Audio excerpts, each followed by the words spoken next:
जैसे कि आप सब जानते हैं कि जो आर ओ का पेपर है तो 3-4 महीने आगे चला गया है। तो इस टाइम पे स्टूडेंट्स के मन में ये डाउट है कि भाई इस टाइम में क्या पढ़े क्या नहीं पढ़े। प्रीलिम्स का तो आप कई महीने से पढ़ ही रहे हैं और चीज़ें मतलब प्रैक्टिस में हैं आपकी। तो इस टाइम पे हमको 1-2 महीने क्या चाहिए कि हम मेंस के लिए पढ़ सकते हैं। मेंस में एक इंपॉर्टेंट चीज़ है ऐसे निबंध। निबंध एक ऐसी चीज़ है कि आप उसको एक दिन में नहीं पढ़ सकते हैं, एक दिन में आप परफेक्ट नहीं हो जाएंगे, उसके लिए आपको प्रॉपर प्रैक्टिस की जरूरत होगी। तो इसमें भाई ये है कि मतलब आप अगर इस टाइम निबंध लिखने की प्रैक्टिस करते हैं तो आपको महसूस होगा कि जो बच्चे इस टाइम पे निबंध की प्रैक्टिस नहीं कर रहे हैं तो उनसे आप कहीं ना कहीं आगे हो जाएंगे। और ये चीज ऐसी है कि आपको एक दिन में 2 दिन में बिल्कुल नहीं आने वाली, कलम में आपकी धार होनी चाहिए, क्योंकि भाई जो वर्ड लिमिट है वो हमारी कम है। 600 वर्ड्स में हमको ऐसे लिखना है, एक तरीके से गागर में सागर बनना है। तो हमको कुछ एक टॉपिक ऐसे हैं, 8-10 टॉपिक ऐसे हैं जिसमें कि ऐसे आता ही आता है, इसमें कि घुमा फिरा के क्वेश्चन पूछ ही लेगा। इंपॉर्टेंट टॉपिक्स में सबसे पहला है कृषि। कृषि भाई मतलब ये हमेशा चर्चा में रहता है और काफ़ी इंपॉर्टेंट टॉपिक है, बेसिक भी है और इम्पोर्टेंट भी है।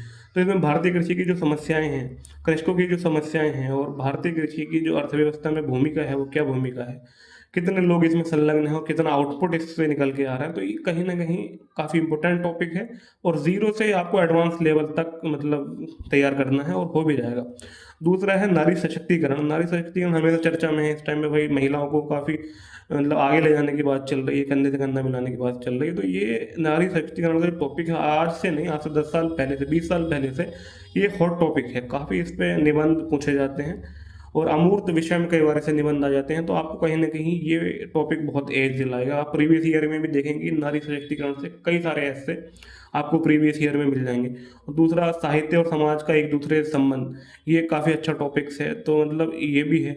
और बेरोजगारी, बेरोजगारी में आप देखेंगे इसको शिक्षा से आप जोड़कर देख सकते हैं कि शिक्षित बेरोजगार जैसे हम लोग हैं तो हमारी इस टाइम क्या समस्या है, शिक्षित बेरोजगारों की क्या समस्याएं हैं, बेरोजगारी कैसे उत्पन्न होती है, कैसे उसको दूर किया जाए।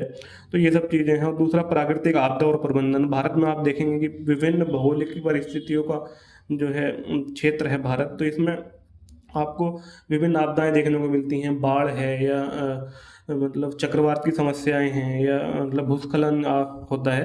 तो ये टॉपिक काफ़ी बढ़िया है और ये प्रीवियस ईयर में देखने को मिलता है। दूसरा आतंकवाद आप देख सकते हैं, आतंकवाद और नक्सलवाद। आतंकवाद आप आजकल देख ही रहे हैं कि मतलब अंतर्राष्ट्रीय परिदृश्य से कितना इंपॉर्टेंट है और पूरा विश्व इस आतंकवाद से जो है जूझ रहा है इस टाइम पे। भारतीय परिप्रेक्ष्य में आप नक्सलवाद पर ऐसे लिख सकते हैं और ये ऐसे मिल ही जाता है कभी ना कभी आपको।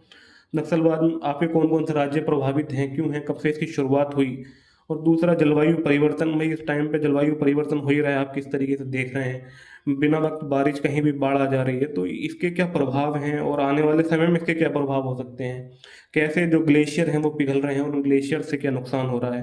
और दूसरा आप इस टाइम देख सकते हैं प्रदूषण कितना हॉट टॉपिक बना हुआ है।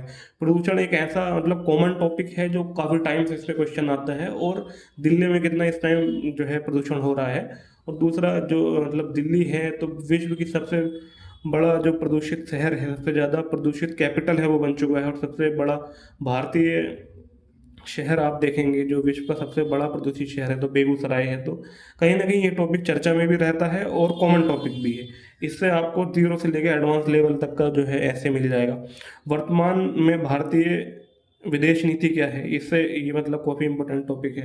और दूसरा आप देख सकते हैं कि लोकतंत्र, चुनाव और जाति। मतलब लोकतंत्र में आप देख सकते हैं कि जो चुनाव होते हैं तो एक पर्टिकुलर जाति को टारगेट किया जाता है कि जो अलग अलग पार्टियां हैं, अलग अलग जाति से संबंधित हैं और वो अपने जाति विशेष को सपोर्ट कर रही हैं और कैसे अपना वोट बैंक के लिए फ़ायदा उठाते हैं, ये सब चीज़ें।